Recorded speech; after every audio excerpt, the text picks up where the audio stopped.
Jadi kalau gunung, pohon-pohon, dengar adzan, nggak tasbih, nggak takbir, itu hancur itu seketika. Itu banyak ayatnya di Quran. Ya, hancur seketika. Mereka bertasbih semua dengan cara yang tidak kita ketahui. Makanya dilarang mengganggu tanpa alasan yang dibenarkan. Makanya tumbuhan, hewan, itu fungsinya Allah berikan jelas. Ada hewan untuk dimakan, ada caranya diatur supaya Allah ridha dengan fungsi itu. Ayam, ya ada bagian ayam yang memang untuk dipotong, dimasak, dimakan. Cara motongnya diatur dengan nama Allah yang telah menyajikan itu untuk kebutuhan kita. Sebut namanya Bismillah ya Allahu Akbar. Ayam dalam kokoknya bertasbih. Kita potong tasbihnya ayam untuk kebutuhan pribadi kita. Minta izin dulu sama yang punya. Sapi demikian, makanya kita katakan Bismillah ya Allahu Akbar. Sapi bertasbih, kita potong cara tasbihnya. Minta izin pada yang punya supaya diridhai. Makanan jadi berkah. Daging itulah yang membuat kita kuat ibadah. Itu. Ada hewan yang fungsinya untuk keindahan supaya saat ditatap, Masya Allah.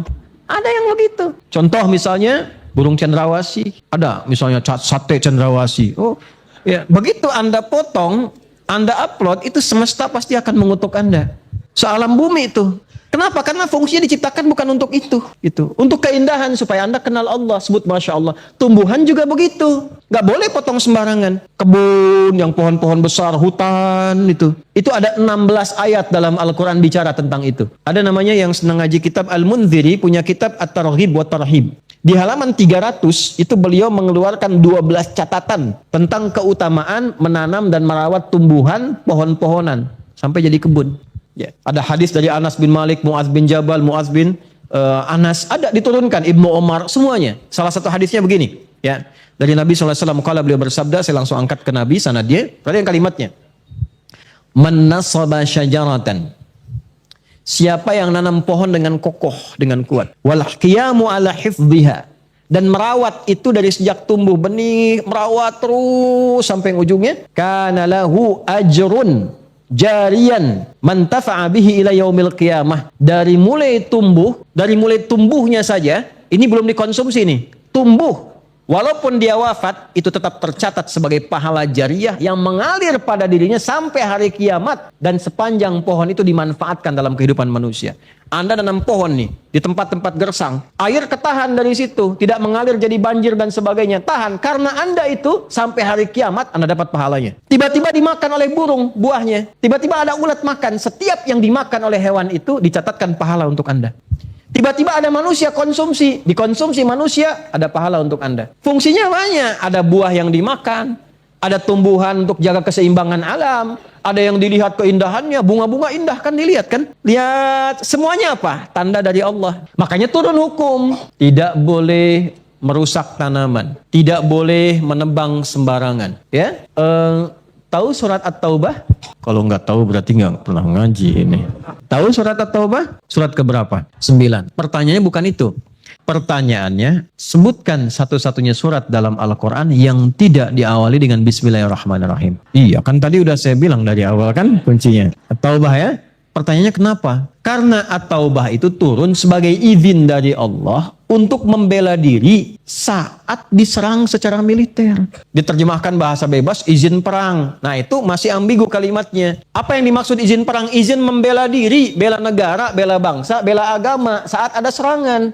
Itu izin bela, sebab kalau negaranya kena, negaranya terjajah, ibadahnya juga jadi tersekat, sulit sholat lagi nanti, sulit ngaji lagi, makanya otomatis keluar. Negara yang punya orang Islam banyak di dalamnya senang, karena nggak usah ada doktrin bela negara, sudah otomatis pasti bela, karena ayatnya sudah turun. Tapi dalam dahsyatnya peperangan, tidak ada Bismillahirrahmanirrahim, langsung turun, bara'atum minallah, izin turun dari Allah. Jika tempatmu diserang, jika tempatmu dijajah, keluarlah untuk bela itu, supaya agamamu hidup, niatkan karena Allah Subhanahu wa Ta'ala. Ya, tapi menariknya, kenapa tidak ada Bismillahirrahmanirrahim?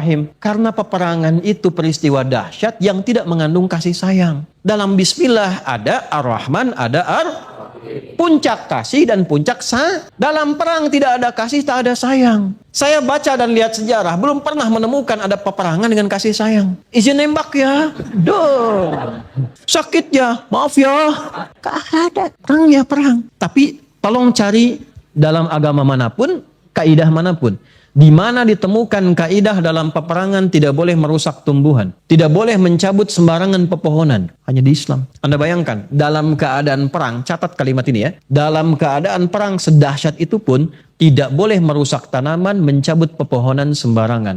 Maka bagaimana dalam keadaan yang damai, tidak ada perang, orang menebang hutan dan pepohonan. Masuk Pak Eko? Ini ada Eko di belakang sini. Dia belum masuk, masih di belakang tuh. Maksud saya, Eko masuk, Eko tadi masuk belakang. Saya kenal lama gitu. Itu nyata. Oh, saya sampaikan kemarin di Majelis Ulama dalam suasana di Bandung, di Kodam 3 Siliwangi, MUI hadir. Saya sampaikan pada ulamanya. Saya bilang itu ijma ulama. Jadi kalau ini para ulama di MUI tidak sepakat dengan itu, dipertanyakan ke ulamanya. Karena itu nyata. Nah, sekarang kesadaran itu perlu dimunculkan. Itu mesti sadar. Itu dosa besar, itu dosa besar. Bukan untuk dikutip Anda pasang status, bukan. Disadari. Sadar nggak? Gitu. Kalau tidak sadar pada yang besar, maka yang kecil pasti diabaikan. Kalau tidak sadar pada yang besar, yang kecil pasti diabaikan. Kalau yang besar-besar sudah tidak menghunjam pada jiwa lagi, maksiat kecil itu sudah nggak ada nilainya. Itu masalah. Kalau korupsi yang besar sudah dianggap biasa, maka jangan berharap yang kecil-kecil itu akan disadari. Itu kaidahnya kan begitu. Ya. Kalau Allah saja tidak dia perhatikan, apalagi Anda. Tuh. Ibu, kayaknya ibu kalau anak perempuan, ibu punya anak cucu perempuan, mau nikah, lihat calonnya dekat nggak dengan Allah. Kalau dia sholat pun tidak dia kerjakan, jangan titipkan. Allah aja dia tinggalkan, apalagi cucu ibu. Saya udah punya istri, Bu. Ya. Nah, lanjut. Misalnya live ini, live. Aman. Bawa deh, lanjut. Sudah waktu ya? Tidak. Banyak. Alhamdulillah. Papa, Anda kalau sudah punya pasangan, yang lain anggap aja mantan. Ya, jika Anda tak mampu menjadi pasangan yang dipertahankan, setidaknya jadilah mantan yang dibanggakan. Dan ntar Anda pulang ditanya tadi ngaji apa Mas Ustaz? Aduh, at-takbir. Bismillah, lanjut ayat 6. Ini fase dunia nih. Dunia ya begini, dunia udah tertawa, udah macam. Nabi dulu dengan sahabat demikian tertawa, tapi nggak mematikan hati. 165 hadisnya, kurang lebih 106. Ada yang menghitung 165 hadis candanya Nabi dengan sahabat-sahabatnya. Sampai ada canda yang kelihatan gigi bagian gerahamnya. Saking topiknya itu menyenangkan, lucu, tapi ada hikmah di balik itu. Ada hikmah. Terutama ketika ketemu sahabat-sahabat yang unik. Ya, siapa di antaranya? Maiman. Jadi setiap masanya selalu ada, setiap masa selalu ada.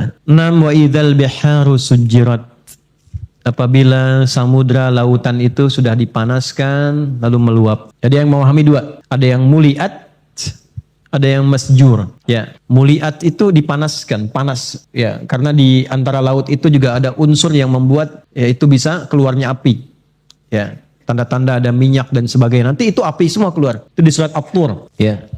Wat-Tur. Terus wa kitabim mastur fi raqqin mansyur. Terus wal baitil ma'mur. Terus was-saqfil marfu' wal bahril masjur. Ada lautan yang mengandung api. Nanti tiba kiamat lautan jadi api semua. Yang kedua ada maknanya diluapkan. Bukan tsunami biasa yang mengalir sebagiannya, tsunami utuh selaut-lautnya keluar. Kalau digabungkan dua makna tadi, muliat dan masjur, artinya dipanaskan dulu, lalu diluapkan keseluruhannya dalam keadaan panas. Habis.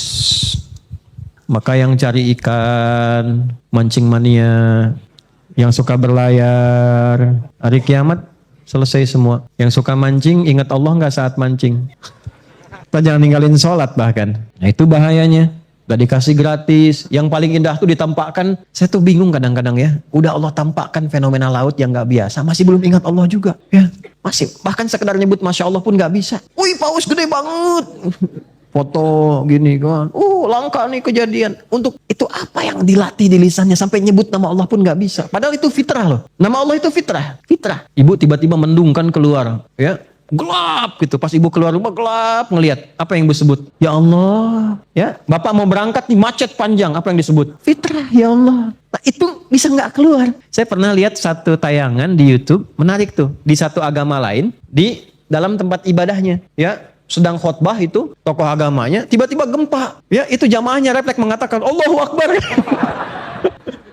Allahu Akbar. Kebayang ya, coba khotbah berapa jam dilipat dalam 2 detik, Allahu Akbar gitu. Itu fitrah, susah ketemu itu, ya susah gitu. Nah ini gambaran-gambaran mumpung lautan masih ada 2/3 dari alam kurang lebih, itu ya. keindahannya, yang kadang-kadang main. Sebab nanti ada ayat-ayat laut di dalam Al-Quran dilekatkannya di ujungnya dengan ingat Allah.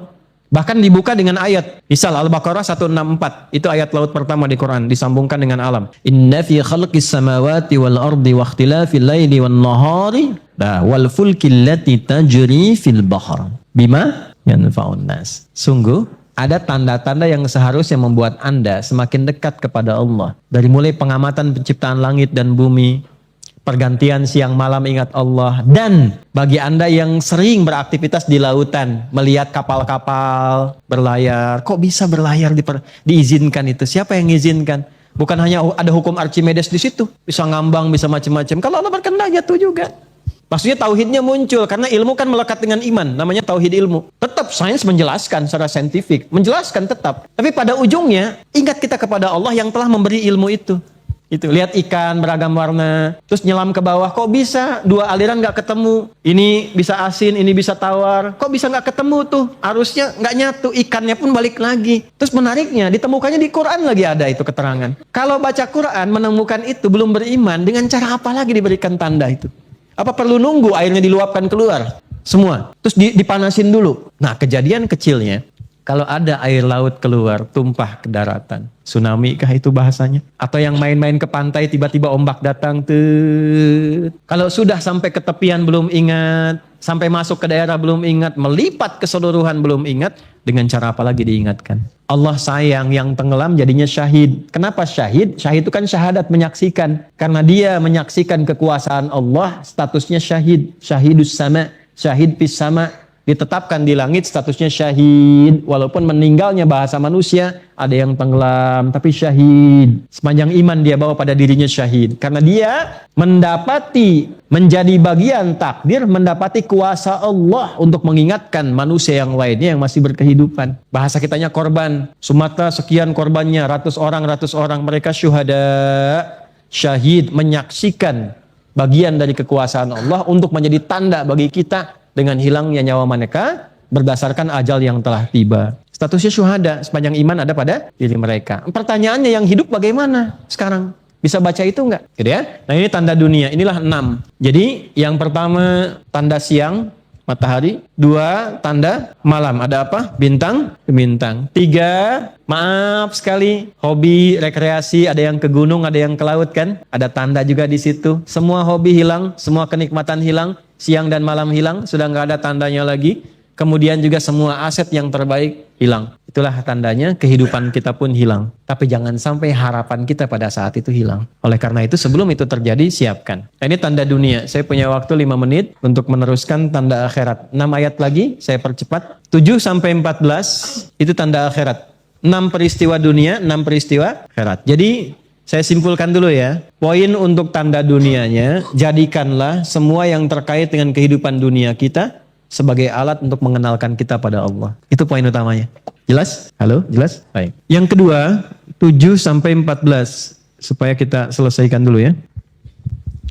Wa idzan nufusu zuwijat. Wa idzan nufusu zuwijat.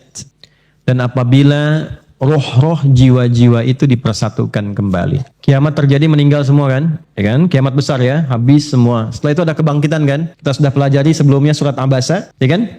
Sudah kebangkitan terjadi. Saat kebangkitan itu apakah langsung ada surga neraka atau dari mana? Nah, yang penting kita ketahui setelah kebangkitan itu fase kedua dari kiamat. Fase keberapa?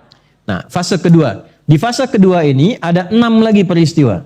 1, wa idzan nufusu zuwijat, apabila roh-roh, nafas-nafas itu dipersatukan kembali. Ada 3 pemaknaan dari ayat ke-7 ini. 1, roh disatukan kembali dengan jasad. Kan meninggal, rohnya dicabut kan? Nafasnya dicabut. Bahasa Quran ketika mewafatkan jiwa kita itu pakai nafas. Tapi saat ditiupkan masuk pertama kali untuk kelahiran pakai roh bahasanya. Ya, misal saat kelahiran masuk roh. Quran surah ke-15 ayat 28 sampai 29 dulu. Wa idz qala rabbuka lil malaikati inni khaliqum bashara min salsalim min hama'im masnun fa idza sawaituhu wa nafakhtu fihi min ruhi wa nafakhtu fihi min ruhi.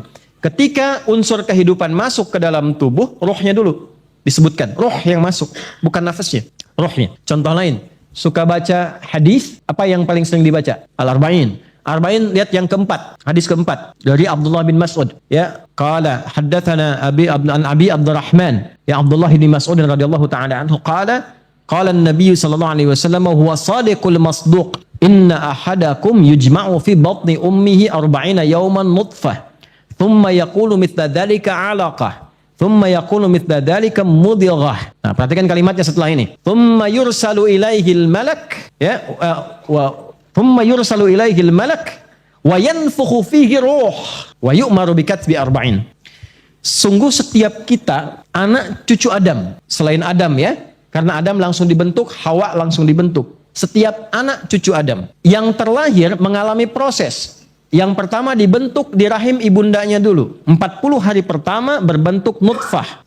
Percampuran antara spermatozoa dengan ovum membentuk proses. Tsumma yakunu mithla dzalika 'alaqah, lalu berbentuk zigot yang mulai menempel di dinding rahim, mulai. 40 hari ketiga berbentuk mudghah, 120 hari, 4 bulan. Berbentuk daging keratan, mulai sudah ada bentuk. Jadi 4 bulan ada bentuknya. Tsumma yursalu ilaihil malak, usia 4 bulan itu diperintahkan oleh Allah pada malaikat khusus diutus datang. Fayanfukhu fihi ruh, tiupkan roh. Usia 4 bulan ada rohnya. Jadi 4 bulan itu sudah ada roh. Yang sedang mengandung 4 bulan rohnya sudah masuk. Nah, jadi saat ditiupkan diperintahkan pada malaikat tiupkan roh masuk. Saat masuk itu roh. Tapi saat keluar dari tubuh disebutnya nafas. Prosesnya disebut kematian, maut. Ya, Quran surah ketiga Ali Imran ayat 185. Kullu nafsin dha'iqatul maut. Nafsin bukan ruhin. Kullu nafsin bukan kullu ruhin. Kullu nafsin. Siapa yang diperintahkan? Malakul maut. Quran surah 32 ayat 11. Qul yatawaffakum malakul mautil ladzi wukila bikum. Katakan Muhammad SAW, aku utus malaikat khusus tugasnya mencabut nyawa saja. Mencabut proses maut saja. Prosesnya maut, yang mencabutnya malakul maut, yang akan dicabut namanya mayyit. Innaka mayyitun wa innahum mayyitun. Quran surah 30 Quran surah 39 ayat 30 itu. Kamu itu calon meninggal, mayyit. Kalau akan meninggal, mayyit. Akan meninggal. Kalau sudah meninggal, hilang tasdidnya, tinggal sukun. Mayyit. Tuh, jelas sekali. Mayyit. Tinggal sukun. Ngaji bahasa Arab, perdalam sedikit. Kenapa tasdid berubah jadi sukun? Sukun itu gambaran ketenangan. Dari kata sakinah, sukun, tenang, indah. Upayakan hidup dalam pergerak, walaupun itu sulit, meninggallah dalam keadaan tenang dengan sukun. Sukun, tenang. Mayitun artinya hilang, nyawanya hilang, selesai. Mayitun masih hidup. Dicabut itu tasdidnya, tinggal bulatan, mayitun. Ini bukan ilmu ta'atik ya, agak mahal ilmunya. Karena ada kaidah ilmu bahasa di sini. Dan itu jadi fitrah. Pernah dengar nggak Susuke Watanabe? Kalau Dragon Ball, Dragon Ball itu Son Goku misalkan, Kamehameha gitu kan, Piccolo dan sebagainya. Terus 96 kan, dia Susuke Watanabe nama yang menulis itu. Kalau sudah kena terus mati kan lawannya itu, di atasnya ada bulatan kan, itu fitrah. Saya nggak suka nonton itu ya, tapi saya pernah lihat gitu kan. Terus saya pelajari karena gandrung kan orang-orang dan sebagainya. Itu lihat itu fitrah. Nah, ini kembali ke sini. Kalau meninggal yang ditarik apanya? Nafasnya. Pertanyaannya, kenapa yang masuk roh yang keluar nafas? Karena saat masuk belum ada amal. Keluar bawa amal. Jelas? Maka nanti saat meninggal itu dicabut berdasar keadaan amalnya. Kalau amalnya baik, tenang nyabutnya. Ada unsur ibadah. Ketenangan jiwa yang diisi ibadah namanya tuma'ninah. Nafasnya mutmainnah. Karena itu sholat, ruku, tuma'ninah. Sujud tumanina. Kapan tumanina? Sampai hati merasa tenang. Makanya ruku, doa sampai hatinya tenang. Ketika hatinya tenang dari ibadah namanya mutmainnah. Saat ditarik itu, ditariklah dalam keadaan mutmainnah. Turunlah Quran surah 89 ayat 27 sampai 30. Ya ayyatuhan nafsul mutmainnah. Irji'i ila rabbiki radiyatan. Kenapa? Fadkhuli fi ibad. Ibad itu konfirmasi ibadah. Fadkhuli jannati. Nafas. Nah nanti nafas yang dicabut ini kalau dia rajin ibadah tenang, kalau bermasalah berat nyabutnya. Malaikat ringan aja nyabut. Ya, kitanya digambarkan keadaan kitanya yang sulit itu. Ya begitu selesai dicabut nanti terjadi kiamat semua, selesai habis, dibangkitkan lagi, disatukan lagi nafasin dengan jasadnya. Itu dari keterangan yang pertama. Jadi nafas dipertemukan lagi dengan pemiliknya, gak akan bertukar. Satu. Makanya siap-siap nih. Ya, sebelum dipertemukan lagi rawat nih tangan. Supaya tangan gak berat saat ketemu Allah. Karena nanti tangan yang cerita, mulut kan gak cerita lagi. Mulut udah banyak cerita di dunia, di akhirat tutup. Jangan cerita lagi, udah banyak dunia. Udah banyak. Tangan yang cerita nih. Kaki cerita, makanya kaki dijaga Pak. Jangan dilangkahkan ke tempat maksiat. Antum di kantor jangan ikut-ikutan kalau ada berangkat ke tempat-tempat maksiat yang gak jelas. Mata jaga, fungsi ghaddul basarnya jaga. Yang tak layak dipandang gak usah dipandang. Supaya apa? Saat disatukan dengan nafas, tenang. Itu maksudnya, tarik ke dunia. Jangan cuma dihafalin. Wa izan nufusu zuwijat, udah tahu dipasangkan. Gak dijaga. Ya, Anda dapat pasangan, terus pasangannya nggak enak, nyaman nggak? Nggak nyaman. Nafas juga begitu. Kalau tubuhnya berlaku maksiat, nafasnya protes, jiwanya nggak enak. Malas jiwa itu, nggak bebas saat keluar. Satu. Yang kedua, dipasangkan dengan pasangan-pasangan akhiratnya. Kalau dia baik di dunia, bertemu pasangan terbaik saat di akhirat. Makanya kita sering mengenal dijelaskan oleh Allah, diperkenalkan ada bidadari-bidadari untuk laki-laki. Ada pangeran-pangeran surga untuk perempuan. Ibu jangan takut Bu. Ya, ada bidadari surga, ada pangeran surga. Pangeran surga namanya Wildanun Mukhalladun. Wildanun Mukhalladun. Yang berpasangan di dunia sepanjang beriman dipasangkan lagi. Dirubah. Cantiknya seperti cantik bidadari surga. Indah. Nafsu sudah dicabut semua. Nafsu itu maksudnya kecenderungan buruk. Jadi nggak akan ada banyak pikiran buruk, protes ini itu nggak ada semua, udah selesai semua, insya Allah. Ibu mau bertemu lagi dengan suami di surga? Bapak mau bertemu istri di surga? Nah, memori dunia akan hilang Pak, hilang semua udah. Udah kenceng-kenceng bapaknya yang ini loh. Nah, di akhirat udah semua tuh. Yang perempuan dapat wildanun mukhalladun. Wajahnya seperti mutiara, indah. Gak pernah Bapak Ibu tatap di muka bumi. Gak pernah kelihatan seperti itu. Walaupun terdengar tak sesuai imajinasi Ibu. Ini ya, saya gambarkan. Pangeran surga, keindahannya tak terlukiskan. Bagaikan mutiara, pancarannya bagaikan emas yang berkilauan. Lu'lu dan marjan. Terus Ibu langsung bayangin kan? Nah, gak seperti bayangan Ibu itu. Makanya Quran isinya nggak bisa disebut fiksi, nggak bisa disebut fiktif. Karena imajinasi kita langsung disanggah Nabi. Mala ainun ra'at, wala udhunun sami'at, wala khatara ala qalbi bashar. Itu pencegah pertama yang disebutkan Nabi. Walaupun kita punya imajinasi, tak akan sama dengan gambaran-gambaran yang Allah sampaikan. Saking indahnya. Nah, kita yang laki-laki ada hurun ain. Cantiknya luar biasa. Jangan dibayangkan istri kita, pasangan kita, dan sebagainya. Sekarang, jauh. Ibu juga sama, jangan gambarkan suami ibu sekarang. Belakang ada yang bilang jauh. Jadi kalau pengen dapat suasana itu, perbanyak ngajinya di surat Ar-Rahman. Ibu baca surat Al-Insan. Hal ata 'alal insani hinum minad dahri lam yakun syai'an adzkura. Aduh, yang sibuk, yang banyak aktivitas, yang udah jadi sosialita, kumpul-kumpul, macam-macam, ngobrol-ngobrol sampai nggak ingat Allah. Apa kalian dulu eksis? Pernah nggak tahu kalian tuh siapa? Dari nggak ada jadi ada, terus tiba-tiba ada. Pernah tahu nggak prosesnya? Diterangin sampai ujung-ujungnya kalau ke surga ini menemukan yang seperti ini. Wildanun mukhalladun, pelayan-pelayan, pangeran-pangeran surga. Bawa gelas-gelas yang indah seperti mutiara, teko-teko yang indahnya luar biasa. Yang paling hebat, begitu kita ingat aja, ya langsung datang di hadapan kita. Terbayang sesuatu, celing ada, wa utubihi mutasyabiha, persis seperti yang digambarkan. Terus warna-warnanya sama, bisa sama, tapi rasanya bisa beda. Apel sekarang warnanya beda, ada apel hijau, apel merah, apel kuning kemerah-merahan dan sebagainya. Warnanya bisa nggak sama, rasanya pun nggak sama. Di surga itu indahnya, semuanya kelihatan warnanya ada yang sama, tapi rasanya bisa beda-beda. Saya tuh pernah ngajak ngobrol pohon di pesantren. Lahannya dibeli wakaf. Semua pesantren kami wakaf Bu, Pak. Kantor wakaf. Ya, teman-teman yang DKM pernah ke kantor kan dan sebagainya itu wakaf semua. Sekolah yang di Jalan Pramuka itu wakaf. Di pesantren itu semua. Itu kali setelah saat lahannya dibeli, jadikan wakaf, itu kan terkenal dulu buat wisata durian yang nggak jadi. Pohon durian banyak. Aneh ya, tumbuh tapi nggak berbuah. Terus lahan seberang juga sama. Ada yang berbuah tapi hancur. Nah saya datang, melihat diinformasikan. Datang, kita ke situ, pegang-pegang pohon lembut. Hanya kata begini Bu, Pak. Pohon kamu ini makhluk Allah, Masya Allah. Allah pilih hidupnya ada di sini, tanahnya sekarang sudah wakaf. Ibadah kamu itu berbuah karena di sini insya Allah nanti ada ahli Quran, ada orang-orang yang ibadah menyembah Allah. Kamu bersama ya, kamu berbuah. Bismillah. Tahu nggak yang terjadi? Setelah itu disiram, pupuk biasa. Yang tadinya nggak berbuah, berapa hari kemudian tumbuh bunganya, berbuah dia.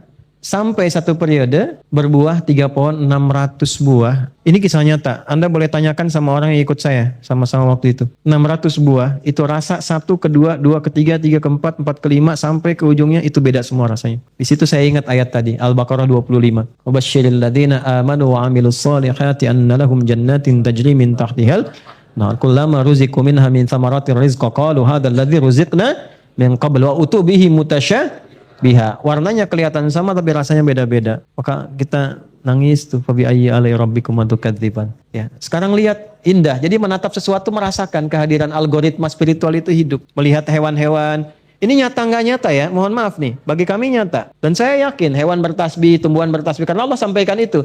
Tapi bagaimana kalau setiap subuh kami zikir ba'da subuh. Anak-anak tuh zikir ba'da subuh terus ngaji. Itu ada burung-burung kecil yang terhitung jumlahnya. Kalau habis subuh pas zikir datang dia, selesai zikir terbang lagi. Kalau satu kali kebetulan, tapi kalau tiap hari bagaimana kita nggak ingat Allah? Itu rutin setiap subuh. Nanti siang mereka sudah bermakan kumpul lagi. Nanti sore ganti elang, menjelang maghrib ganti jangkrik dan seterusnya. Masya Allah, indah tuh. Ya, itu coba dirasakan ya semua. Segala hal kalau lihat sesuatu ingat Allah itu luar biasa.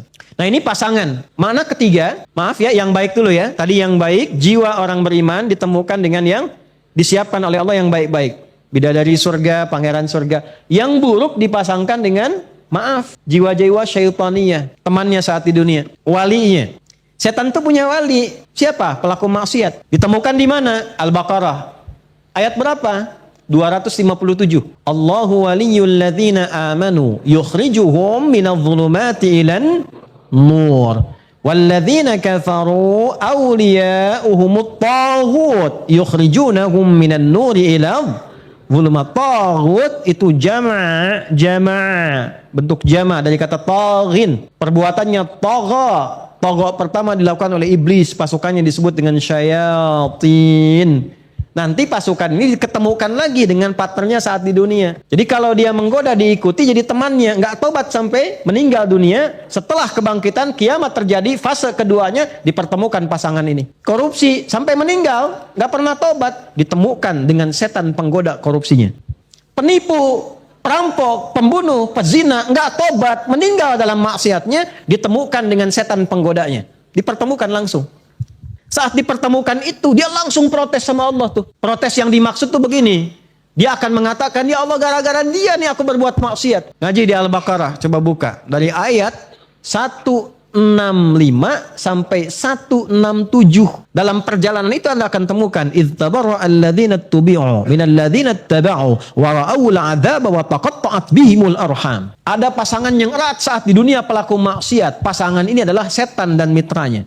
Manusia dan partnernya. Dibisikin, diikutin. Digoda, terus ditempeli. Suruh korupsi, diikutin. Suruh nipu, diikutin. Merampok, diikutin. Zina, diikutin. Pasangan ini disatukan saat di hari kiamat. Begitu disatukan dalam proses fase kedua kiamat, dibangkitkan, dipertemukan. Maka manusia yang merasa berbuat maksiat diprovokasi setan itu mengatakan, ya Allah gara-gara dia nih aku berbuat seperti ini. Gara-gara dia ya Allah nih. Saya terputus dari dia ya Allah. Wa taqatta'at bihimul arham. Saya nggak mau ya Allah sama dia. Gara-gara dia nih. Anda tahu nggak jawaban setan di ayat lain? Enteng aja. Kamu kok nyalain saya? Saya kan cuman goda, nggak maksa. Ngapain kamu ikut? Itu nyebelinnya luar biasa. Makanya daripada ada peristiwa itu, dari sekarang jauhin setan. Nggak usah diikutin. Karena nanti klaim dia begitu di akhirat. Saya kan nggak maksa, cuman goda. Godanya juga halus. Alladzi yuwaswisu fi sudur. Bisik masih kedengeran bu. Dia udah di sini saking halusnya tak terasa langsung aja di jiwa tuh. Saya cuman goda. Itu pun saya nggak maksa. Ngapain kamu ikut? Itu bahasa setan tuh yang ditampilkan. Nah, makanya di dunia kita jauhi pasangan-pasangan itu. Jadi satu dipasangkan dengan raga, yang kedua dipasangkan dengan tipikal amal. Kalau amal saleh dengan capaian akhiratnya nanti bidadari pangeran surga. Kalau amalnya salah dengan mitra keburukannya saat di dunia yaitu jiwa-jiwa syaitaniyah. Jelas? Nah yang ketiga ada tafsir yang riwayat sanadnya tersambung ke Sayyidina Umar bin Khattab radhiyallahu taala anhu. Ini kembali lagi ke dunia. Ini juga penting, bagus sekali. Menurut saya ini bagus. Yaitu, perhatikan ya, ruhun mujannadah, jiwa-jiwa itu bertemu dengan yang satu gelombang, satu frekuensi yang sama. Apa manfaatnya? Manfaatnya dalam muamalah. Kalau cari teman, saya ulangi, baik itu teman hidup berkeluarga, teman untuk di kampus, teman untuk beraktivitas di kantor, carilah yang sekiranya roh kita menangkap itu dengan kebiasaan kita. Jadi kalau yang rajin sholat akan ketemu dengan yang sholat lagi. Kalau yang rajin baca Quran, itu rohnya akan gampang terhubung dengan yang baca Quran lagi. Kalau belum ketemu, buat suasana itu. Kumpul dengan teman-teman, ciptakan kondisinya. Yuk di kampus bikin halakoh ngaji Quran bersama-sama. Keluarkan ayat-ayat sesuai dengan spesialisasi kuliah Anda. Di kantor ajak teman berangkat jamaah. Nanti biar rohnya nyambung. Kalau sudah nyambung, itulah pasangan yang benar. Itulah pasangannya yang benar. Sebab gak akan ketemu pelaku maksiat dengan orang taat tuh gak akan ketemu. Walaupun dipersatukan, jiwanya akan menolak. Ya, akan menolak. Orang bebas ketemu orang bebas lagi. Free man, preman, dengan preman lagi gaulnya. Ya kan? Ya, dia nggak akan pernah ngajak-ngajak kiai. Ketemunya preman lagi. Temu saya lewat kiai, mabuk yuk. Nggak mungkin. Ketemunya dengan preman lagi. Assalamualaikum mungkin. Kalau dipaksakan, assalamualaikum. Gitu. Ada malunya. Kiai ketemu kiai lagi, ketemu santri. Bahasanya ketemu bahasanya lagi. Itu ruhun mujannadah. Maka roh dipasangkan dengan kebiasaan-kebiasaannya. Maka kalau ingin mendapatkan teman yang baik, jadilah orang baik. Nggak cukup dengan amin, jadi orang baik. Ya, latihan. Nah ini wa idzan nufusu zuwijat. Saya berhenti di jam 10 ya. Kalau ada yang punya keperluan nggak apa-apa. Ya saya izinkan, nggak apa-apa. Silahkan Ibu sampai jam 11 ya. Nah, saya jam 10 berhenti dulu ya.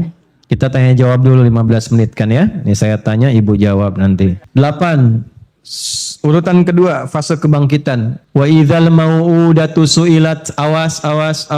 Dan ketika bayi-bayi yang dikorbankan saat di dunia, mereka mengadu kepada Allah dulu. Kebiasaan orang jahiliyah dulu, bahkan sebelumnya, kalau ada bayi perempuan itu lahir, itu langsung dieksekusi. Sebelumnya ashabul ukhdud, itu anak-anak dilempar tanpa tahu dosanya apa. Di zaman jahiliyah dikubur langsung tanpa tahu salahnya apa. Wa idza busyira ahaduhum bil untha dhalla wajhuhum muswadda wa huwa kadhim. Ayo mana Qurannya? Hafalin. Ya. Dan jika mereka diberi kabar gembira dengan kelahiran bayi perempuan, itu kan menggembirakan, ditunggu-tunggu kan, sesuai karakternya. Tapi mereka menganggap itu aib, langsung dikubur. Wajahnya sudah merasa nggak enak. Sampai Umar kan punya cerita yang sangat kelam di situ kan. Saking nggak ingin ibunya yang melahirkan anaknya itu dieksekusi, didandani laki-laki, disembunyikan. Dandani hampir-hampir terus gak ketahuan sampai latihan tumbuh agak sedikit aja menjelang usia 4 tahun, 5 tahun, tiba-tiba begitu mau ke toilet kelihatan langsung dikubur. Manggil-manggil sampai suaranya nggak ada. Ya. Dan hasuna islamuhu, masuk Islam, taubat, baik, kemudian jadi sahabat luar biasa, dikabari masuk surga dan sebagainya. Itulah logika Allah, itu nggak bisa kita bawa ke dalam bahasa kita. Ya. Jadi jangan membawa sifat Allah ke dalam sifat makhluk. Nggak sama Allah dengan makhluk. Ingat kaidahnya, laisa kamitslihi syai'. Nggak sama. Makhluk berpasangan, Allah tidak. Makhluk berketurunan Allah makhluk punya tempat, Allah tidak. Oke, jangan disamakan dengan makhluk. Karena tempat pun itu makhluk. Nah, nanti ngaji tauhidnya diperdalam. Dalilnya banyak dan sebagainya. Teruskan. Nah nanti ada satu masa tuh, bayi itu diberi kesempatan oleh Allah untuk membela diri. Ini tegang, makanya suasananya tegang kedua. Setelah tegang di dunia, tegang lagi setelah bangkit. Wa idzal mau'udatu su'ilat, ketika bayi-bayi itu kemudian menyampaikan protesnya, ya Allah salah apa saya dibunuh? Ibu kenal Firaun. Ini tanda udah mau habis nih waktu nih. Ibu belakang ada yang kenal Firaun tuh. Buka Quran surat 2 Al-Baqarah ayat 49. Di antara kejamnya Firaun, itu kalau lahir anak laki-laki eksekusi. Anak perempuan boleh hidup. Wa idh najjaynakum min ali fir'auna yasumunakum su'al 'adzab yudhabbihuna abna'akum wa yastahyuna nisa'akum wa fi dzalikum bala'un min rabbikum 'adzim. Dan ingatlah, coba pahami, pelajari, baca kisah tentang kekejaman Firaun dan koleganya. Ketika ada informasi akan lahir bayi laki-laki yang akan menghancurkan digdayanya Firaun dan kerajaannya, langsung keluar dekrit dari Firaun, memerintahkan Algojo, intelijennya juga, untuk mengamati setiap perempuan yang sedang mengandung. Amati. Kalau lahir laki-laki, langsung dirampas bayinya. Saat awal dilahirkan langsung rampas, kemudian dibanting ke tanah, lalu maaf sekali, ya diselesaikan sampai selesai, sampai meninggal. Kalau dzabaha nggak pakai tasydid, itu artinya sekali sembelihan. Fa idza dzabahtum fa ahsanu dzibah. Kalau Anda menyembelih hewan kurban, sempurnakan. Jadi jangan berkali-kali. Ya, pelajari supaya satu tarikan bisa selesai. Kalau berkali-kali pakai tasydid, dzabbaha yudzabbihu. Ini algojonya Firaun, saking kejinya itu berkali-kali di hadapan ibunda yang baru melahirkannya. Laki-laki, perempuan hidup. Itu Firaun. Baik ya? Fir'aunnya Firaun, catat nih.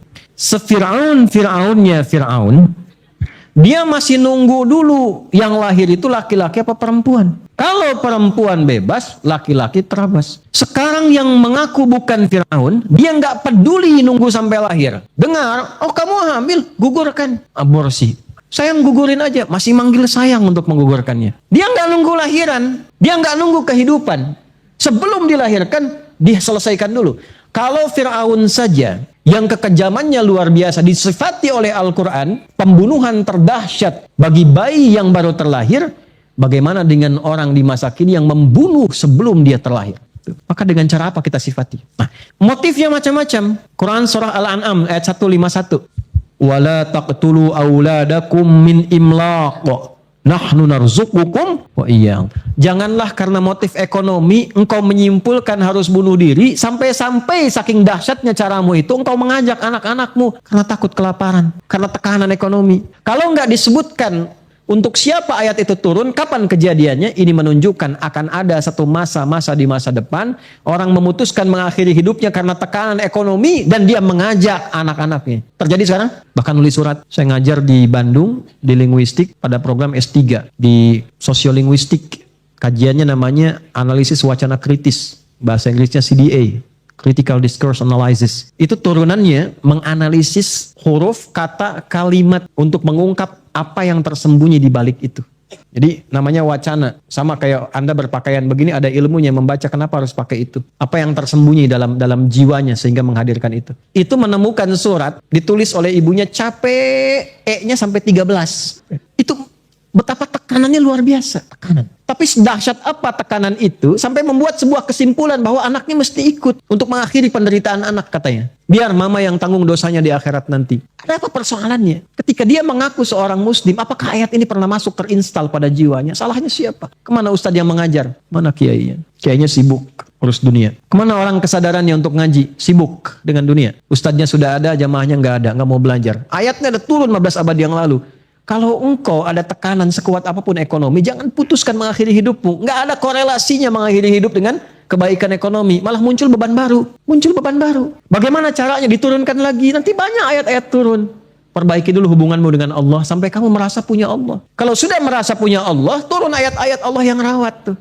Turun, jaga. Makanya ketika itu terjadi, datang kakaknya, datang adiknya, datang koleganya. Kenapa kamu harus begitu? Kenapa nggak saya aja yang rawat dan sebagainya? Artinya kan masih ada Allah kirimkan orang-orang terbaik. Nanti lebih besar lagi di mana fungsi institusi yang lebih besar sampai ke negara dan sebagainya. Kita punya undang-undangnya. Fakir miskin dan anak-anak terlantar dipelihara oleh negara. Makanya kita harus kompak, harmoni. Pengajian begini diperbanyak supaya membangun kesadaran, kekuatan spiritual. Nanti jiwa-jiwa itu tanya, Mama, jawab apa nih? Firaun aja mau ngebunuh nunggu dulu sampai lahir. Kenapa engkau langsung eksekusi? Apa dosaku? Apa salahku? Engkau yang berbuat maksiat dengan pria itu, kenapa aku yang diakhiri? Jawab apa? Kau yang memulai, kenapa aku yang diakhiri? Katanya.